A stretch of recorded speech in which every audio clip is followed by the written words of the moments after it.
Good evening, I'm Brett Baer. We're coming to you live tonight from Tampa, Florida. Early voting began today here in the Sunshine State, which is home to several big races in the midterm elections. Just 2 weeks from today, from tomorrow, really. We'll have extensive live coverage in a few minutes. But first up, that migrant caravan. It has swollen by thousands since we last talked. And the president is threatening major financial consequences for 3 Central American countries he says have failed to stop their people from joining. The president is also unhappy that Mexico has not done more. We have Fox team coverage. John Roberts at the White House with immigration politics and how that plays into the midterms potentially. First up tonight, though, national correspondent William Lajeunesse in southern Mexico, just north of the Guatemalan border.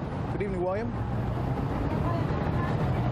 Well, good morning, or excuse me, good evening, Brett. I'll tell you right now that this caravan, it stretches for miles in both directions below. Today, the heat was extreme. The walk was exhausting. There were a lot of ambulances, there were a lot of crying babies, a lot of people nursing blisters on their feet. But honestly, this is only day 2 in Mexico, and it promises to be a long haul ahead for those who take it.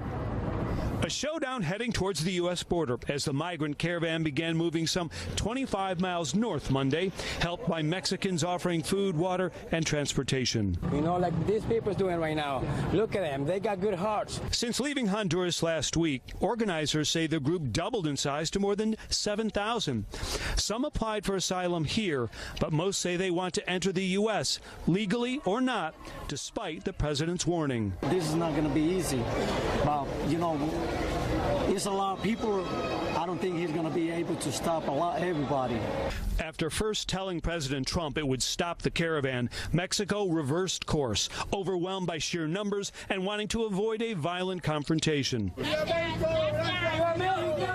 The immigrants also know the U.S. cannot catch or deport them all, releasing hundreds of Central Americans each day because of court decisions and a lack of shelter space. I don't know if we're gonna apply for asylum. You know, that depends if we can get there first. You know, but my dream is get through the border. That remains some 1,400 miles away, or roughly a 3-month walk.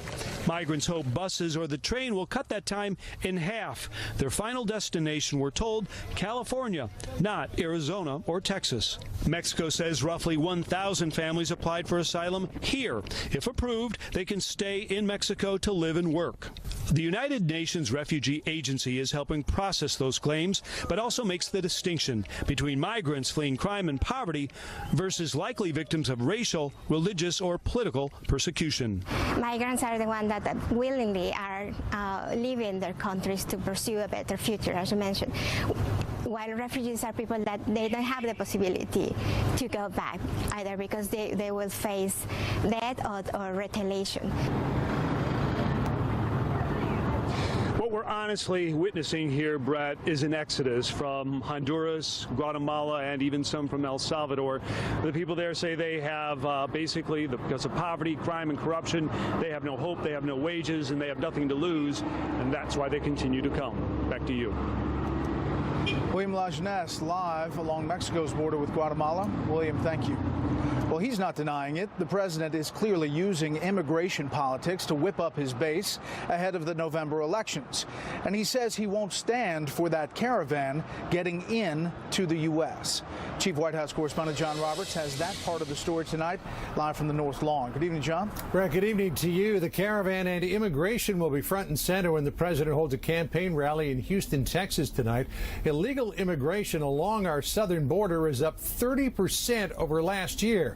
And the president believes he has a powerful motivating factor to get voters out to the polls. On his way out of the White House, President Trump today said Central American nations stand to lose hundreds of millions of dollars in U.S. aid if they don't stop repeated migrant caravans from heading to the United States. We have been giving so much money. When we ask them to keep their people in their country, they're unable to do it. It's called Make America Great Again. President Trump today also doubled down on his unverified assertion that there are criminals, even Middle Easterners, among the caravan's population, challenging journalists to go look for themselves. John, take your camera, go into the middle, and search. You're going to find MS-13, you're going to find Middle Eastern, you're going to find everything. And guess what? We're not allowing them in our country. We want safety. The president again threatened today to engage the U.S. military to shut down the border, tweeting, "I have alerted Border Patrol and military that this is a national emergency. Must change laws."